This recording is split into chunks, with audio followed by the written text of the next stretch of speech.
Dr. Jeremy Weiss here, founder of InspiredInsider.com, where I talk with inspirational entrepreneurs and leaders like the founders of P90X, Atari, many more, and how they overcome big challenges in life and business. This is part of the e-commerce mastery series where top sellers and experts teach you what really works to boost your e-commerce business. Our sponsor today is Rise25.com, where entrepreneurs of 6, 7, 8-figure businesses come together live and in person every few months to solve their biggest business challenges and leave with lifelong friendships. Check out Rise25.com. It's run by myself and co-founder John Corcoran. It's application only. Today, I'm very excited. I heard about this company and this founder because I actually got a package delivered to me. I interviewed the founder of Simple Squares, and I got the package. I'm like, this is good. I like this. And I looked, it was shipped from ShipBob. So today we have Divey Gulati, he's co-founder of ShipBob, and he started it with his partner Dhruv Saxena. ShipBob provides automation and on-demand shipping and packaging for small businesses. They shipped out over 500,000 packages to date and growing fast. That's why he's in this office, because I think he got kicked out of his office because they need the space. They've raised over $5 million to date and serve businesses in Chicago, New York, and LA. Divey, thanks for joining me. Oh, it's a pleasure. So we talked about growing fast. You've been growing too fast. So what does that look like right now? What happens with the company because it's growing so fast? So growing fast is a fun challenge in itself. Yeah. So growing fast, well, one easy thing to measure is the space you utilize. So we started in Dhruv's apartment in Chicago, and that was 800 square feet apartment. We started the living room. Within 3 months, we ran out of that space. So what were you doing in the living room? Take me back to the living room days. Oh, good old days. So we were everything. So it was a team of 4 people, essentially, working our butt off in getting sales, developing the product at the same time. And we were part of Y-combinator. So with their guidance, we were able to achieve a lot more. So was this in San Francisco? No, so we actually launched in Chicago. Oh, you so did? we are one of the few companies, even though we were part of YC, we launched our company in Chicago because of our network and because of the cost associated with launching a startup which has some physical presence as well. So when you were in the living room, were you doing a lot of development, or did you have actual inventory scattered across the living room? So we did do packaging out of the living room. Really? So we had boxes, peanuts, bubble wrap, and everything all over the place, and wasn't the ideal setup, obviously. And we destroyed the carpet and the tables and the couch, whatever was there.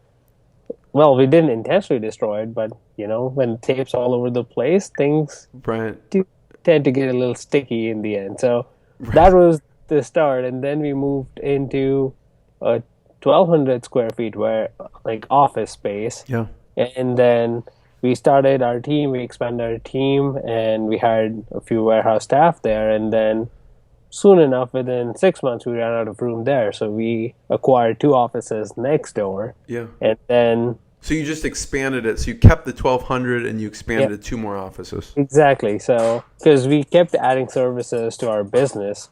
So with adding services, we got more and more clients, and we're growing fast. And our growth typically has been close to 20-25% month over month. Yeah. So every 4 months, we're doubling our sales. So obviously, we ran out of room. And then within a year, we ran out of those 3 office spaces. So we moved out, got 8,500 square feet warehouse in Chicago, and a year later, we are live in Chicago, New York, LA, and now we're out of space in Chicago warehouse, which was 8,500 square feet. So what are you going to do? Well, I gave up my room and the conference room to the warehouse. That's where you see the boxes behind me.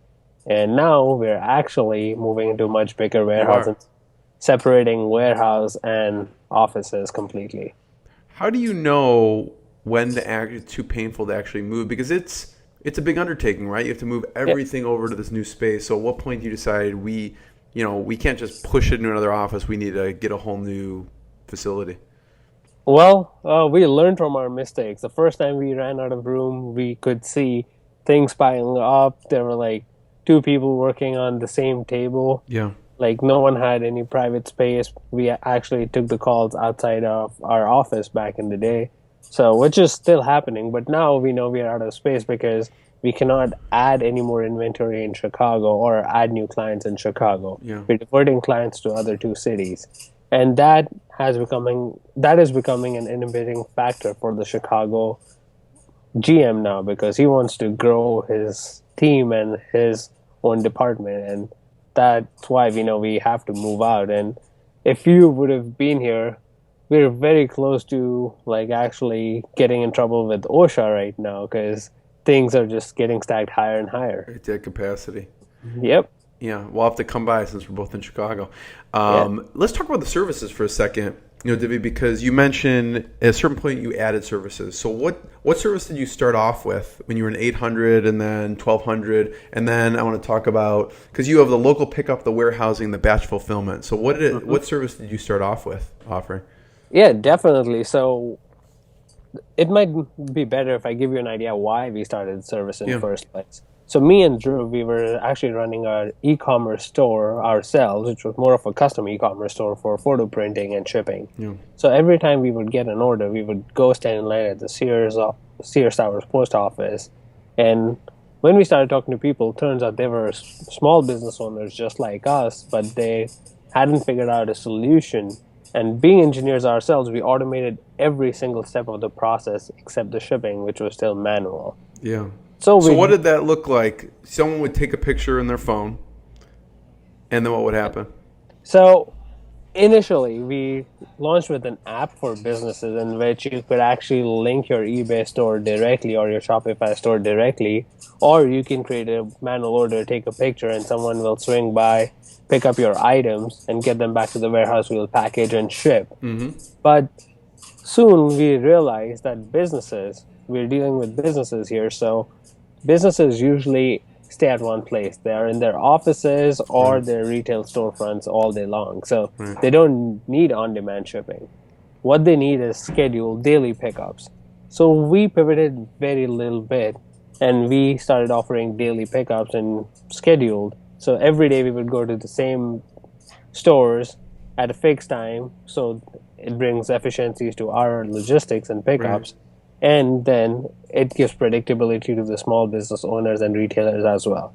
So that was the first service we started with, essentially. That was the local pickup. Yep. Yeah. And then... And I think I read that you use Uber. Yeah, so way back, like in the first 2 months, because we didn't have resources to do our own background checks and to vet people ourselves, we would just get Uber drivers. Why not? Yeah. Yeah. They're background verified, they're cheap, they're easy to find.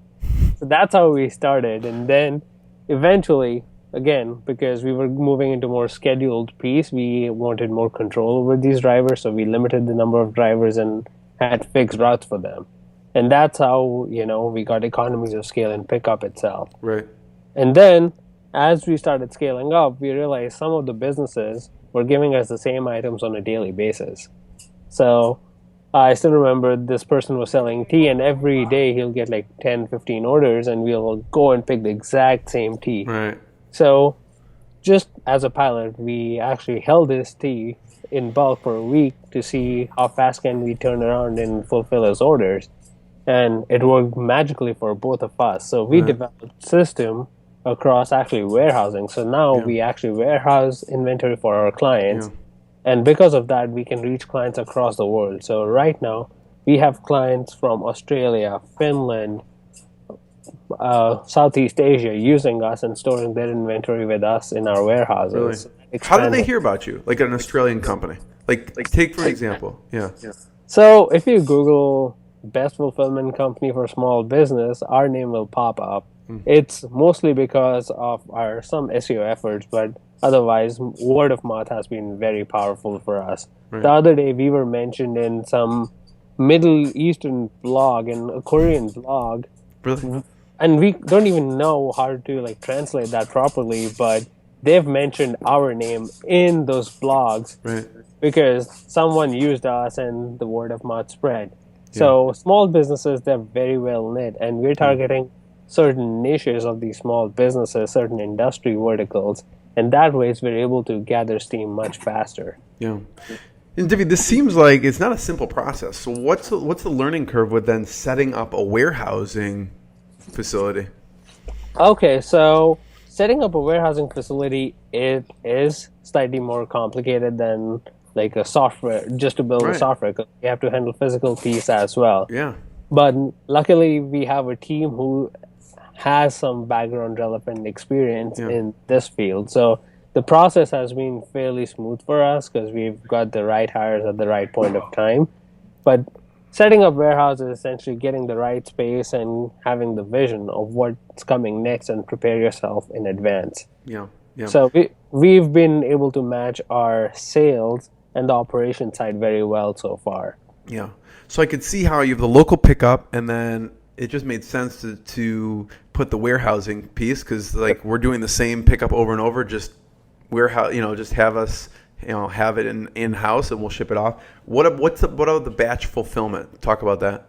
So batch fulfillment. So if you know about Kickstarters, Indiegogo, and all these crowdfunding campaigns that are getting steam now, and that's because it's much easier to reach to these people, and Kickstarter has standardized a way where people can launch their product with just an idea. So we initially came across a couple of great graphic novel artists who reached out to us that they wanted to use our services because they had decent success on Kickstarter. So we started with them, and they are actually a very good target market for us because they give us a lot of shipments at once.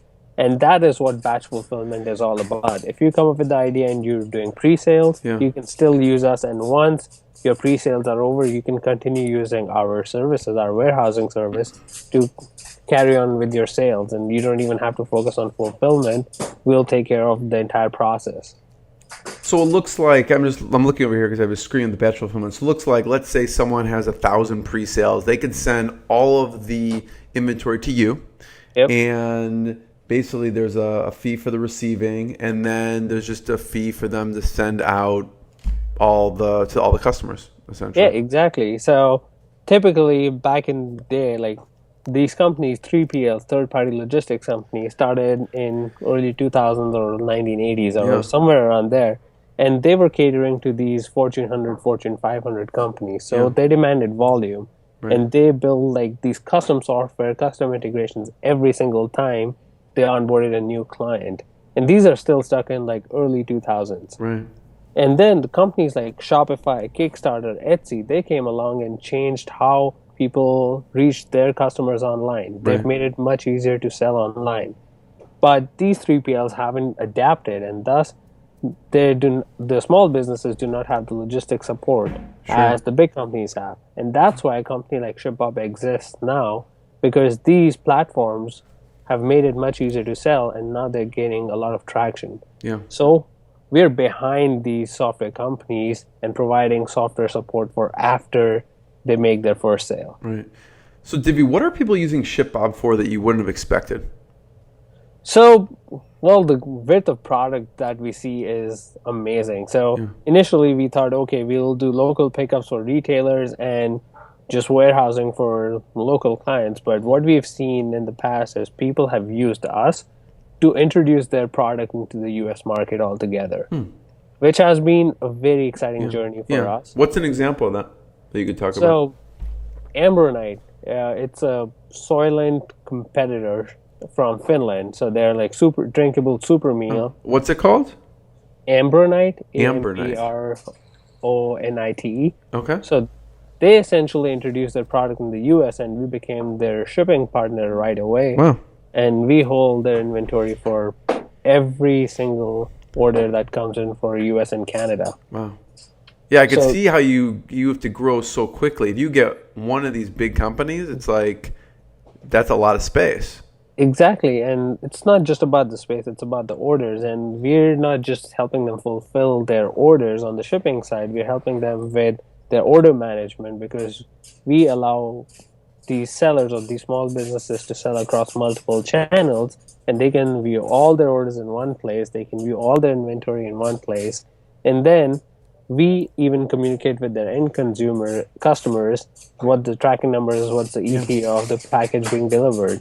And so we bring them the value of entire solution. Yeah. And now we're not going to stop there because we have their inventory. We have our ship captains who go do these pickups. And if you connect the dots, it's very easy for us to compete with Amazon or complement Amazon fulfillment and provide same-day delivery services for these small businesses, which was unheard of for anyone who's not selling on Amazon. Yeah. So now these small businesses have the power of building their own brand while still promising the 2-day Amazon Prime fulfillment or same-day fulfillment without using Amazon's fulfillment services. Why do you find people not wanting to use that and use their own service? Okay, let's say you own a small business and you're creating a new product, you want to create your own brand. Yeah. But if you go on Amazon is more of a commoditized experience. It's commoditized shopping experience. Right. So people are looking for the same product at the lowest cost possible. Yeah. And then you don't own the entire behavior of the consumer. You don't get the insights. You don't even get the consumer list if you're on Amazon Prime. Amazon handles everything for you. So essentially, you have the product, but you don't have any control over the brand. Yeah. That's why people are moving away from Amazon. They're selling on Amazon to gather the first sale, but then they're directing their customers to their own Shopify, or their own Magento, their own BigCommerce stores. And that's why Shopify grew so fast, 50% year over year, and became public, because small businesses want their own online presence, their own brand. And that's why companies like us exist now as well. Yeah. What are some innovative things, Divey, that people are including in the box? Is there any innovative I guess I'm thinking to get people back to purchase or drive people back to their site? So there are multiple marketing collateral that they include right now. So a lot of people include their thank you cards, their PR. So you've got Simple Square boxes, so they actually include their PR sometimes in there. Right. And then people include freebies. They'll randomly throw in a gift with a coupon that'll make you make another purchase, essentially. So those things, typical fulfillment center will never be able to attain or provide these services to small businesses because they're still in 2000s. But our software, which we built internally, is so flexible that you can actually run these promotions ad hoc without even telling us, and somehow our software will catch it, and our system, the operation system, will fulfill those orders in that specific way. Yeah. And Divey, so Bill Nye the Science Guy was a customer. Yes, he is still a customer, and one of the best, coolest customers, because we got a handwritten note from him. What did you do for him? So Bill Nye the Science Guy had the biggest Kickstarter for a documentary film in the history. So Bill Nye the Science Guy documentary is coming out this year, and they were raising money on Kickstarter last year. So we handled all their shipping for the merchandise. So if you donated, let's say $50, you got to order a T-shirt, a mug, tattoos, frisbee, whatever. So there were 16,000 backers, and it was a 2-person team leading this Kickstarter, and we took care of all their logistics. So they sent all their inventory from their manufacturers. We did the rest for them. Yeah. Wow. Who are some other interesting customers? So we have some very, very interesting customers. I Heart Quinoa out of Chicago. Yeah. Another great health food company. They've been our customer for a long time now. Then there's No Meat Athlete. No Meat Athlete? Yeah. What do they sell? They have merchandise, so T-shirts, stickers, etc., but they're promoting vegetarianism or veganism, sort of, and for athletes. So that's pretty cool. Then we have Hanging with the Homies. There's an air freshener company from Australia that we store products for. So pretty interesting there.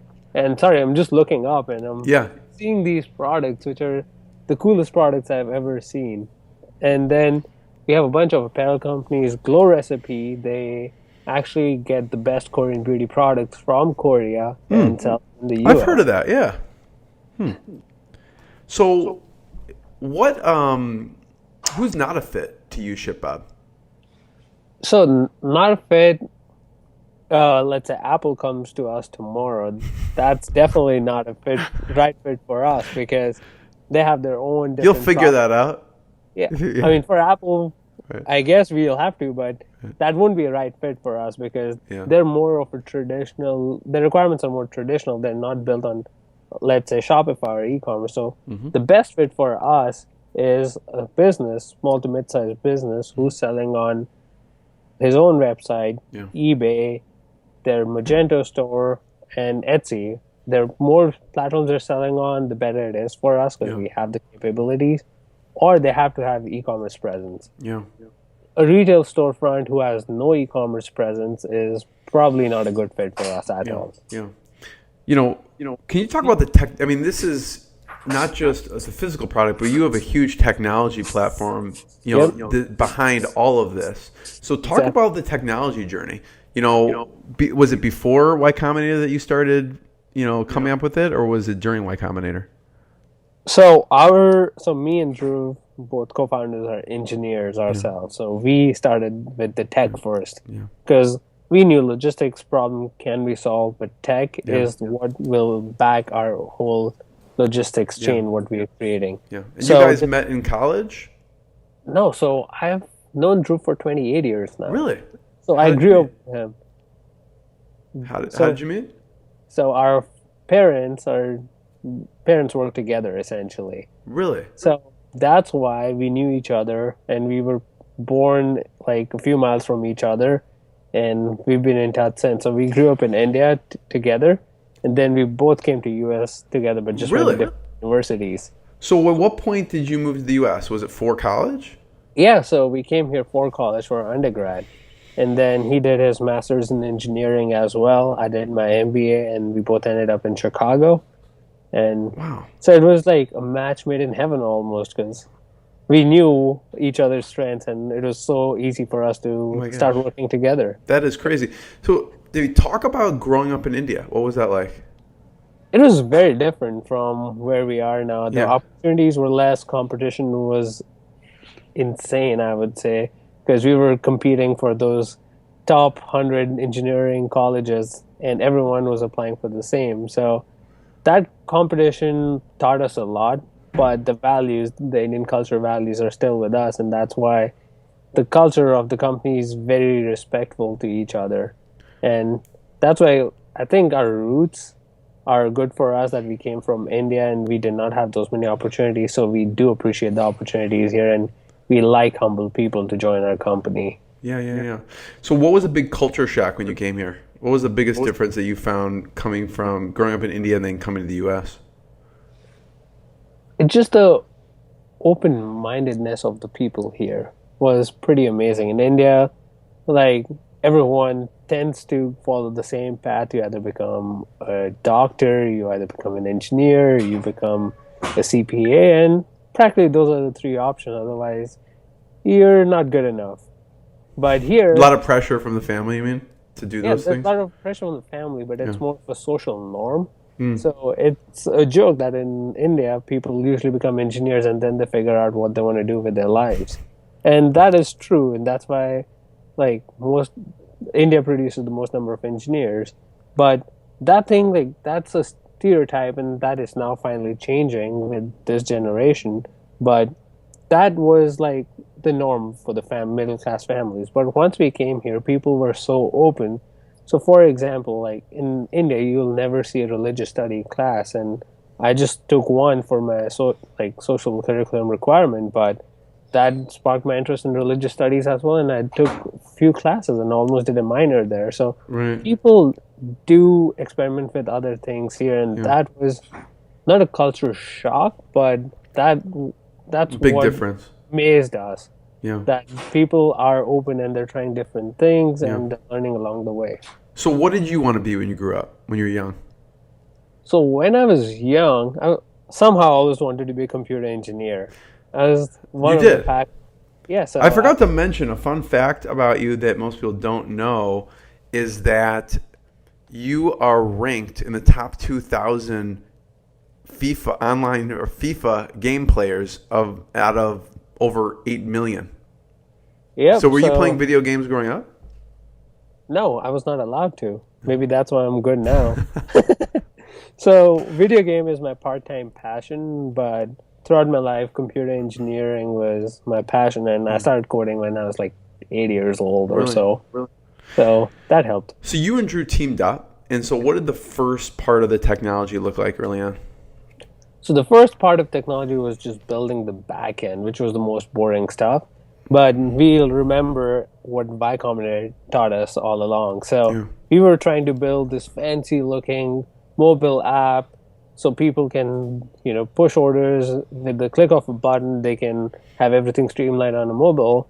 And it takes time because if you want to make something pretty, it takes a long time. But YC, our partners, they pushed us. They're like, don't worry about getting the app done yet. Get the customers first. And they forced us almost to put a simple web form online to accept orders. So that was the first technology thing to create, like accept orders, which we created. A simple web form. What's your name? What's your pickup address? What are you shipping? And where are you shipping? Yeah. That's it. And that was the first technology we finally built and perfected and started accepting orders online. And then we developed that one form into a dashboard, which is now, for most businesses, we have over 1,000 businesses using us almost on a daily basis. Yeah. That is their place, their go-to place on a daily basis for what orders they've got, how much inventory they've got, what complaints they're having if the order is not delivered, where is it stuck in the process, and then how are they doing in terms of sales. Everything, all the answers about their sales and their shipping is in one central location. And soon we'll actually provide them more tools to better predict their sales and their inventory churn as well. Yeah. And Divey, I want to continue on the technology journey, and I'm going to go back to the customer journey and how you got your first customers, because you have some interesting stories about how you picked up your first customers. What was it like getting into Y-Combinator? Because that's also a rigorous process. Yeah, so their interviews are difficult, and you actually need to have some traction before you get into YC when you apply to YC. And as I told you the story that we were in the post office line while using our own e-commerce platform of the past and selling things online, shipping in the post office, and we started talking to people and realized this pain point. And when we realized the pain point, we knew it was big because everyone was facing the same issue. We did not stop there. We decided to solve, and we built a very simple prototype and started taking emails of people right there. And in certain cases, sometimes to even get their emails, we'll actually stand in line instead of them in the post office to ship out their packages. Really? Yeah, that's how we actually got some traction. We had some interest even before we launched, and when we applied to YC, that was the idea. We'll simplify the shipping for small businesses with one piece at a time. And then once we got through Y-Combinator to get our first set of customers again, we went to post office, stood in front of the post office and pitched to people walking in to use ShipBob and give us the packages instead of going standing in line themselves. You're poaching their customers. So what was your pitch? What would you say to them? So, well, they would park their cars, and by the time they'll walk... This was in Chicago? Yeah, in Chicago throughout. Because if someone came up to me, I'm walking in the post office, I'm like, I don't want to give you my package. How did you convince them to... What was your pitch? Yeah. Well, we never gave up. So we would pitch them the idea, and we would be like, hey, we are a startup.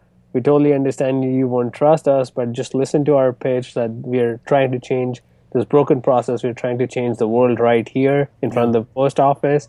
And surprisingly, a lot of people showed support. They gave us their packages, even though they were like one-off customers. They'll be like, okay, take my package. Hope you learned something from this. And we'll actually get their credit card on the spot, too, to charge them. So how do you charge them? Just with like a reader, like a Square or something? We would make them download the app and put their credit. Oh, I gotcha. Okay. So people were very receptive, which was surprising for us, but we actually got our first 100 customers in front of post office. Just knocking on, not even knocking on doors, but standing outside your competitor. Well, not competitor, partner now. Partner. What was your setup? Like, did you have a table? Did you have like a shirt so people would trust you? I mean, because you have to build trust very quickly in that situation. So we had shirts and ship captain hats, a mobile phone and an iPad in our hand. but we were not allowed to set up table because of the postal police.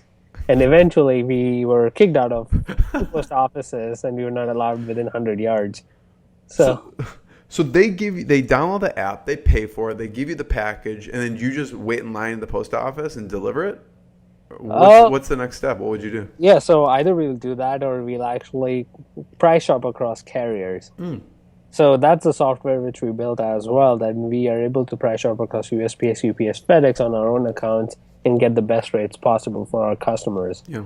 And we would actually price shop and would tell them that, hey, post office is probably a little too expensive for this shipment and it might not get there the next day. So we would use FedEx instead, and we would provide that service for free and just charge them for the shipping, which they would have paid anyways. Yeah.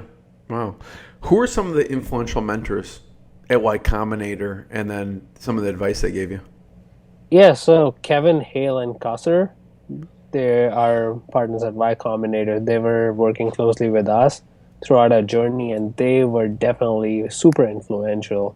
And they actually went to a point in which there was a personal relationship because obviously they wanted to see us succeed. Once Cusser even called us randomly on a Saturday afternoon and told us that our website looked horrible and told us to go right away to the closest Starbucks and ask people what they understand what we do just by looking at our website for 30 seconds. Right. And give them $5 for every person we actually spoke to that day. And that simple suggestion, but more on a personal level, helped us refine our messaging early on. What did people tell you when you went up to them in Starbucks? They could not understand what we did because our website was more technical. Okay, we'll do this, but they did not get why it benefits them. So we had to switch our messaging around on the front page as well. Yeah. So now it's top-notch packaging plus simple, affordable pricing? Exactly. That's what we do. Yeah. So what else is unique with the technology? So talk about developing the technology through, because you start with the simple web form. How did it progress from there? So simple web form was a stopgap solution to take orders before we had any more technology ready. Right. And once we got that, we started listening to our customers. Again, a great YC advice. Every day we would actually chat online with our customers, ping them, hey, what are your pain points now? We started developing dashboard by dashboard. So after the web form, we built integration. So we built integration with eBay, Shopify, Magento, BigCommerce, Etsy, wherever you can sell your items on. Yeah. So we can pull in the orders automatically. So people don't have to manually push their orders themselves. So that was a good start for us to actually fetch all the orders and get some repeat usage out of our software. And once we had that covered, the next step was making sure their inventory, if they're storing themselves or storing with us, always matches up. So they're not running low on stock. Yeah. So then we developed that piece, and in the parallel, we were developing our internal tools as well. So those things we kept working on, and I come from a consulting background, and I was doing logistics consulting with a big consulting firm. Right. So I knew where these big softwares failed because they're so clunky and they cannot provide you with the right data at the right time. Yeah, what was failing with those that you knew you had to change? So the bigger software, bigger inventory management software, traditional softwares, essentially are so big and heavy you cannot get real-time reports. You have to batch the reports. You'll get a report after 6 hours, and then you have to... The setup itself takes a long time. Yeah. So let's say you want to implement an Oracle inventory system. Good luck, it's going to take you 6 months to implement it. But that's something small business cannot afford in terms of more resources. For sure. So what we did was we made this implementation so simple. If you are ready to ship today, you can start using ShipBob today itself. It takes less than 30 seconds to integrate all your stores, get everything in line. Really? And that's what we've done, and that's where the most technology efforts went to make sure everything is streamlined and it's fast and well suited for, the 21st century. So how do you, there's probably just a numerous amount of integrations that you can make, you can go on and on, right? How do you decide what's next and what to integrate with next? So listening to customers is the key here. So we also have a chat feature in our website where we can see what people are coming in, and we talk to them. Hey, do you think we're missing an integration? I If see. yes, what? And then we'll try to like get some data before we make any decision. Because we're engineers and we like data, we like math. Right. So we like to see numbers and prove ourselves that this is the right step to go forward. Right. So what have you decided? Because that's also a tough position. Let's say a customer comes and goes, I want to use you, but I need you to integrate with X company, right? Yeah. And maybe that's not on your list. At what point, what was a tough decision that you decided not to integrate because you just had other stuff you were focusing in on? So, for example, Yahoo stores. This was like a very old Yahoo platform that Yahoo built. Right. And some people are still using it. But we had to make a very tough decision there if we want to integrate with the Yahoo stores, which some people are using right now. Maybe they'll use for another year. And then they switch. But the trend is, they're switching because it's not more favorable. It's not that customizable. So small businesses are moving away. Yeah. So we could have captured some customers right away, but they would have churned away because they would move to another platform. So we decided to go the other route first, actually integrate with the modern platforms first to capture the early adopters, and then you can work backwards. Because anyways, everyone will move towards these platforms. Yeah. Tiffy, what are some of the big mistakes? I mean, you see across a wide range of sellers. What are some of the big mistakes you see sellers making? Inventory. Like ordering more inventory than what they should. Yeah. So we've seen a lot of small businesses start up and they'll order, let's say, 100,000 units of product and they'll put so much resources in. It's a lot of product. Without launching the product. So they don't know how their product will perform. You call them and tell them, stand outside the post office and sell it. No. Not the post office, wherever. The grocery store, yeah. First, yeah. And we've seen that over and over again. They'll order a lot of inventory and then 6 months down the line, if they're not doing well, we'll have to work with them to figure out what to do with the inventory. Because it's not moving, it's most cost prohibitive for them to just store their inventory. Yeah. And that's why listening to customers and like iterating on the product becomes very important for these small businesses. Yeah. So from the customer standpoint, Divey, you start off obviously in the post office, then outside the post office. What else has worked with getting customers to find out and use ShipBob? So word of mouth has worked a lot for us. And I'm saying that because, as I mentioned earlier, small businesses are very well knit. They're very tied to each other because they're learning from each other. They have communities, they have meetups, and that's what has helped us grow so fast. Is if we satisfy one customer, they'll talk to their peers who are in similar space. Yeah. And that is what happened. That's why we have a bunch of health food products in our warehouses, because we started with one health food product. We did very well with them. They referred us to other health food products. Yeah. What else is unique? I mean, again, like there's a big infrastructure technology-wise. What else is unique about, ShipBob technology? Yeah. So technology, we're completely different from anything else on the market right now because the mission statement, what we have, is different from other logistics company. Other logistics company just want to fulfill the orders in certain point of time. And they're built, like they're based somewhere out of in Kentucky, Utah, or somewhere in the middle of the country. So the land is cheap for them. We're going the other route. We want to be closer to our merchants and closer to our end consumers so we can get the product to them faster and cheaper. Yeah. So we're working solely for small businesses and giving them Amazon-like logistics at a fraction of a cost. And that's the goal of the company. Yeah. And that's why the technology becomes a very key part for us. Now we're live in 3 cities.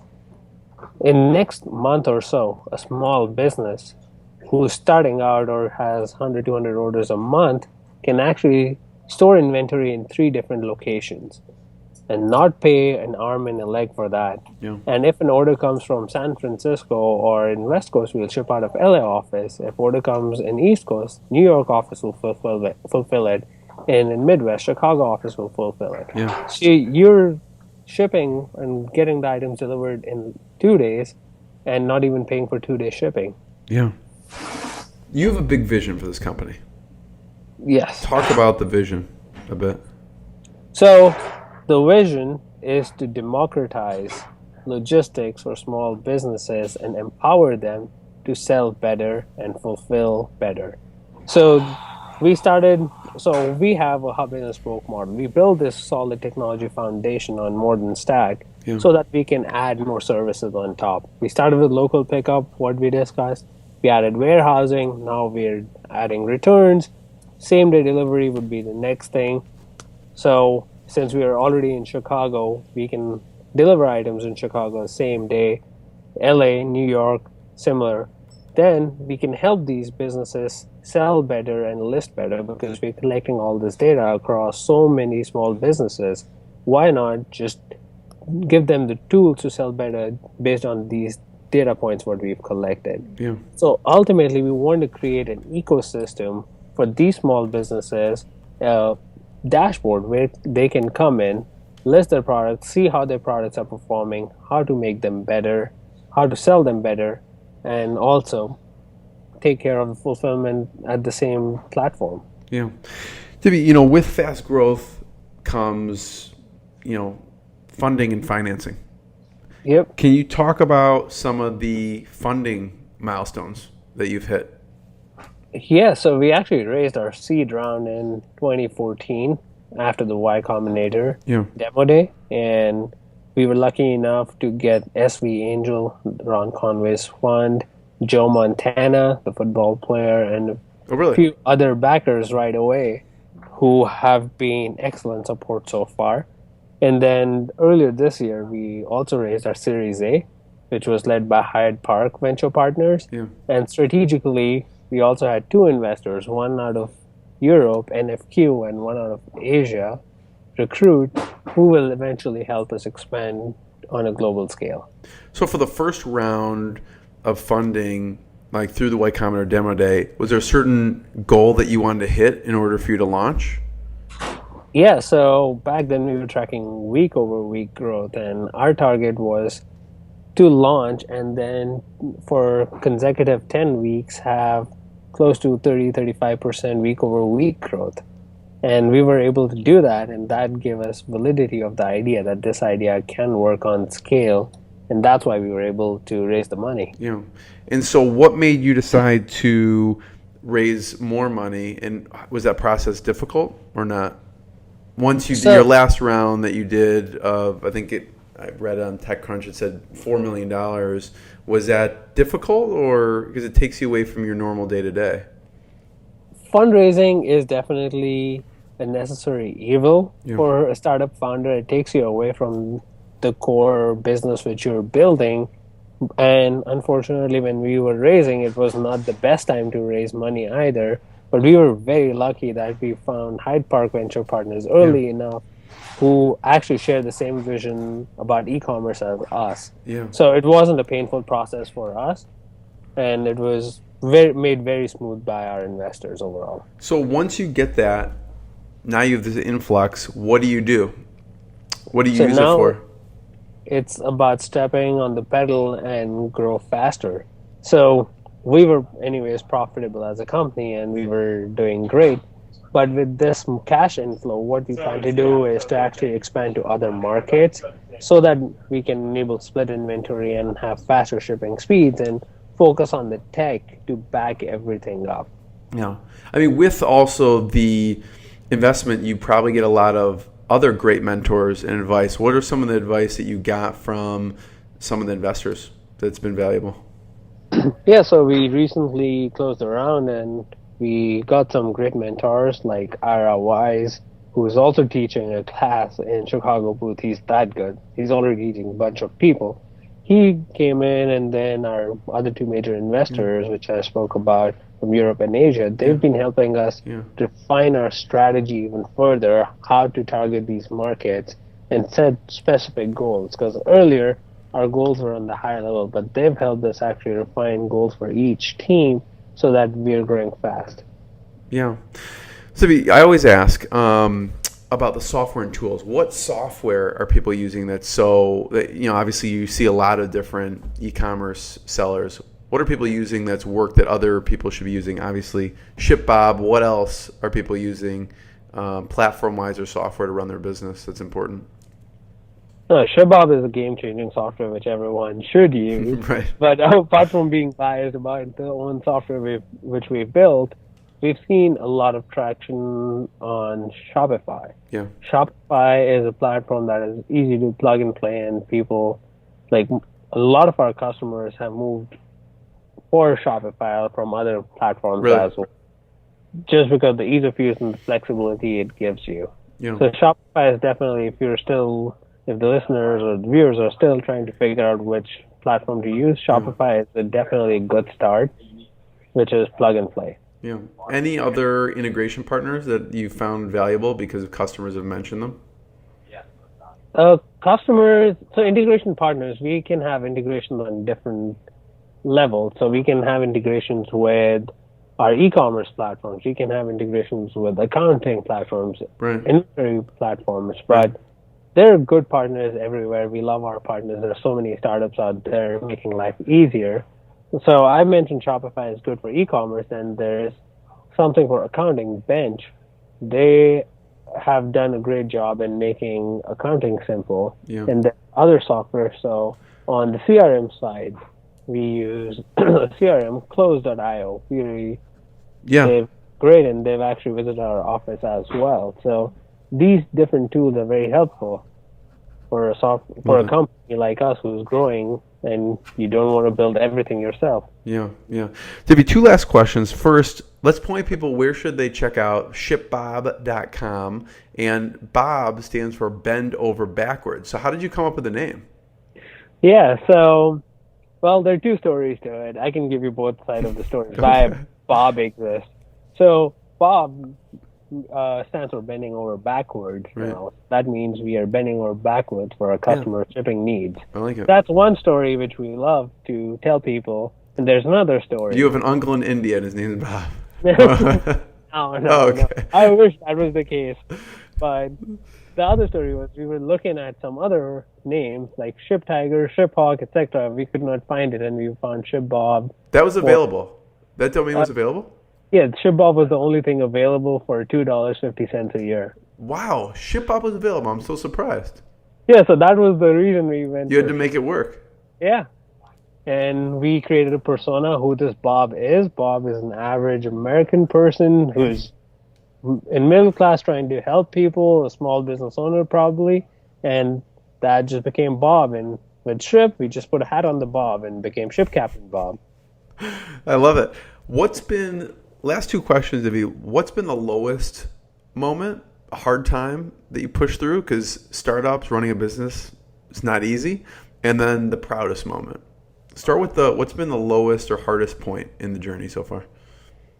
So definitely there are times when things are like going against you and you can't figure out how to manage everything. Right. We've mostly had ups because we were lucky enough to have a great team here. But a low point was when we initially started fundraising. We were looking at different options how to go about fundraising process, and the market collapsed, and then there were some companies in similar spaces that started shutting down earlier this year. That's scary. Yeah, and fortunately that did not impact us a lot, but that did impact the people around us, and people were scared, and there was skepticism in the air. And that somehow shook our confidence a little bit as well. We had our vision right, but we were not sure if that was the right time to go out and raise money. So that was sort of a low which we faced, but then it was followed by an immediate high by finding the right partner who had the same vision, and that's where Hyde Park came in. How did you meet them?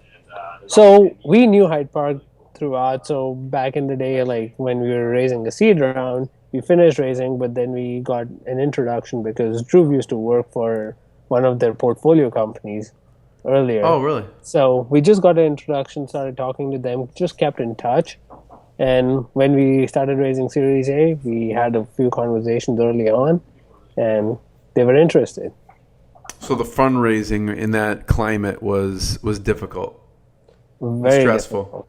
Yeah, but we did not talk to so many people, but everywhere we would go, they'll first put us in the wrong bucket, and our job was to just convince them that we don't fall in that bucket of like high burn companies who are just burning money without a vision, with negative because you have customers and you had growth, and we had customers, we had growth, and we had positive margins.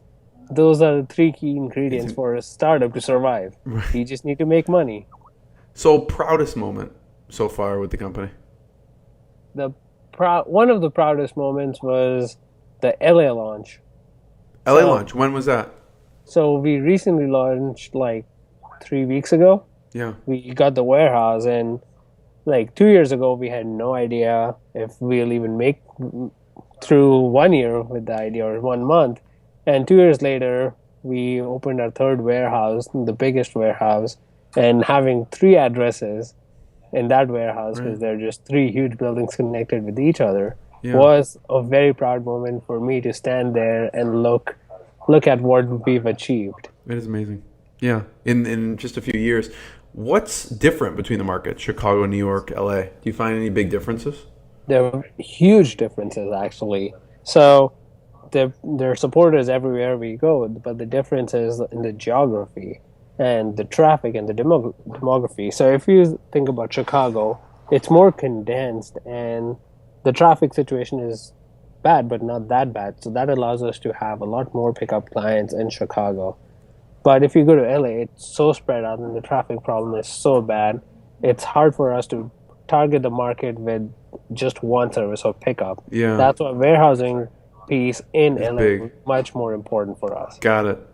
And New York, on the other hand, the property rates are so expensive, we'll never be able to like be in this city and get a big space. Just get an apartment and start off with the 800 square foot apartment. It's probably more expensive than the warehouse in Chicago. Exactly. So just handling these 3 different markets has taught a lot to us, and handling different sets of challenges. Yeah. What should we leave people with, Divey? What's a big lesson? Entrepreneurship. So the biggest lesson is don't take no as an answer, and get used to rejections, because that's what we did standing in front of the post office. As you mentioned, you would not give your credit card to anyone, but still not taking that no for an answer and taking that rejection with a pinch of salt, and go to the next person with the same energy and try to convince them why changing the world and what's the vision. In 30 seconds, that was a great challenge for us, but we made it through. We got great customers out of it who are still using us. So that would be one key takeaway for all the entrepreneurs out there. Divey, congratulations with all the success with ShipBob. Everyone should check out shipbob.com. Thanks, Divey. I appreciate it. Thank you, Jeremy. This was a really fun conversation. Great. Okay, take care.